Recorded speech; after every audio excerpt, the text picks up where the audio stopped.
अस्सलाम वालेकुम स्टूडेंट्स, कैसे हैं आप लोग। उम्मीद है कि आप लोग ठीक ठाक होंगे, कैसे होंगे। और आज भी हम क्लास 4 ही का एक टॉपिक डिस्कस करने लगे हैं।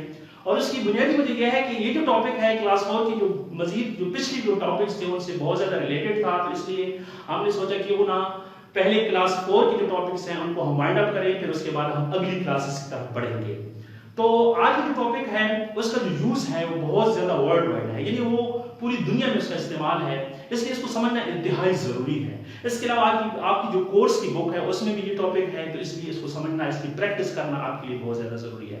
जी हाँ, तो आज का जो टॉपिक है वो है द इंटरनेशनल नंबर सिस्टम। जी हाँ, इंटरनेशनल नंबर सिस्टम को समझने के लिए जरूरी है कि हमने जो टेबल बनाया है इसको हम समझें, और टेबल को हमने 3 मुख्तलिफ पीरियड्स पे डिवाइड किया है, यानी वंस पीरियड, उसके बाद 1000 का पीरियड और फिर मिलियन का पीरियड।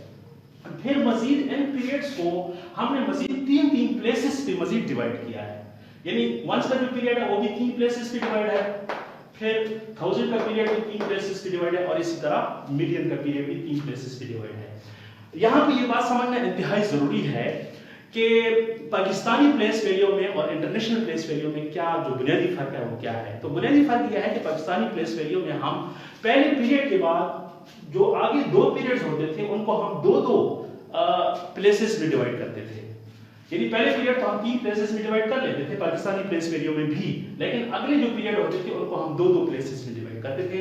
जबकि इंटरनेशनल प्लेस वैल्यू में ऐसा नहीं है।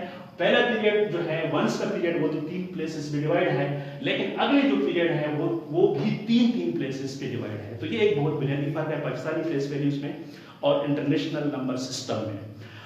दूसरा जो फर्क है वो ये है कि पहले प्लेस वैल्यू को जो है, पहले जो पीरियड है उसको हम वंस का नाम देते थे पाकिस्तानी प्लेस वैल्यू में भी, लेकिन दूसरे और तीसरे पीरियड को हमने लेक और 10 लेक का नाम दिया।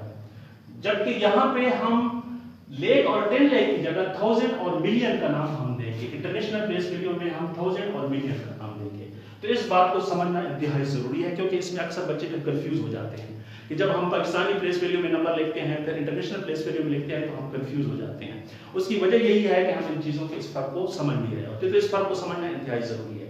अब एक और बात, जब भी हम वन प्लेस से दूसरे प्लेस में जाएंगे, वन प्लेस से दूसरी प्लेस में जाएंगे तो हम 10 टाइम्स उसको 10 टाइम्स बढ़ जाएगा वो फर्क उसका। जैसे E1 है, इससे अगला जो दूसरा प्लेस है उसमें 10 है, फिर 100 है। इसको समझने के लिए इसको आप अगर गौर से देखें तो 1 से जब हम 10 में जाते हैं तो 10 टाइम्स बढ़ जाता है, उसका जो डिफरेंस है, फर्क है, 10 टाइम बढ़ जाता है। फिर इस तरह से 10 से 100 में भी 10 टाइम बढ़ जाता है, फिर 100 से इस तरह 10 टाइम बढ़ जाता है। ये आपके सामने हमने इसकी मुख्तलिफ वैल्यूज लिखी हैं कि ये जो नंबर हैं ये मुख्तलिफ एक प्लेस वैल्यू से जब दूसरी प्लेस में शिफ्ट होते हैं, आगे की तरफ हम बढ़ते हैं, लेफ्ट साइड पे जाते हैं, तो वो 10 टाइम्स उसकी वैल्यू कैसे बढ़ती है, ये इस तरह से बढ़ती जाती है। ठीक है, तो इसको भी समझना इंतहाई जरूरी है। अब अगर हमें कोई नंबर दिया गया हो और वो नंबर हमारे पास स्टैंडर्ड फॉर्म में हो और वो 8 डिजिट प्रीमिस में हो, 8 डिजिट पे हम इसलिए काम कर रहे हैं क्योंकि ये जो बुक है, ये जो कोर्स है आपका, इसमें 8 डिजिट तक के नंबर को रीड करना और उनको राइट करने का तरीका हमने सीखना है। तो 8 नंबर के डिजिट्स अगर हमें दिया गया है तो सबसे पहले हम इस नंबर को में कामस लगाएंगे। कामस लगाने का मकसद ये होता है कि ये नंबर मुख्तलिफ पोर्शंस में डिवाइड हो जाता है। तो सबसे पहले हम कामस लगाएंगे तो राइट साइड से स्टार्ट करेंगे और 3 नंबर के बाद हम कामस लगाएंगे। फिर दूसरा कामस जो लगाएंगे वो भी हम यहाँ पे 3 नंबर के बाद लगाएंगे और इस तरह से आगे बढ़ते जाएंगे 3 नंबर के बाद। यहाँ पे ये भी समझना जरूरी है कि पाकिस्तानी प्लेस वैल्यू में जब हम कामस लगाते थे तो पहला कामस तो हम 3 नंबर के बाद लगाते थे, लेकिन दूसरा तीसरा कामस जो है वो फिर हम 2 नंबर्स के बाद लगाते थे। तो ये भी एक फर्क है जिसको समझना इंतहाई जरूरी है।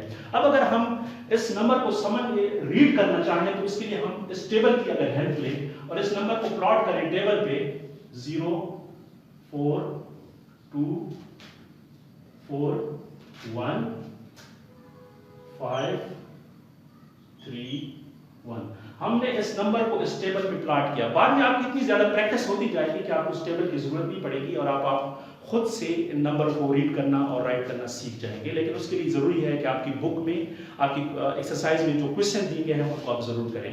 तो अब हमने ये जो नंबर लिख लिए हैं, अब इनको रीड हम कैसे करें? रीड हम लेफ्ट साइड से करेंगे, कामस हमने राइट साइड से लगाए, रीड हम लेफ्ट साइड से करेंगे, और जिस पीरियड में जो नंबर लाई करेगा यानी मौजूद होगा, उस नंबर का नाम लेने के बाद उस पीरियड का नाम भी लेंगे। तो जैसे ये 13 है, हमने 13 का नाम लिया, 13 के बाद हम एकदम से कहेंगे मिलियन, 13,514,000, पीरियड का नाम लिया 514,000 और 240। जैसे कि आपको पता है कि वंस की पीरियड का नाम नहीं लिया जाता, तो इस पूरे नंबर को अगर हम दोबारा रीड करें तो इस तरह करेंगे 13,514,240। तो ये हमारे पास एक नंबर है जिसको हमने स्टेबल की मदद से इंटरनेशनल नंबर सिस्टम्स के जरिए इसको रीड किया। अब अगर नंबर आपको वर्ड फॉर्म में दिया जाता है, यानी इस तरह से लिखे हुए दिया जाता है और इसको आपको कहा जाता है कि आप इसको डिजिटल फॉर्म में लिखिए, तो इस नंबर को डिजिटल फॉर्म में लिखने के लिए हम इसको फॉलो करेंगे जो हमारे पास लिखा हुआ है 36 मिलियन। तो यहाँ पे हम 36 मिलियन लिखेंगे, 36 मिलियन। अब 36 को हमने यहाँ पे क्यों लिखा है, यहाँ से क्यों नहीं, क्योंकि यहाँ पे 36 मिलियन है, 100 नहीं है, ठीक है ना। अगर 100 मिलियंस होता, 36 की जगह 100 मिलियन होता तो हम यहाँ पे स्टार्ट करते 36 मिलियन। उसके बाद हम लिखते हैं 975, यहाँ पे हम 975 लिखेंगे और फिर हम 32 को हम टेंस और वंस में लिख लेंगे।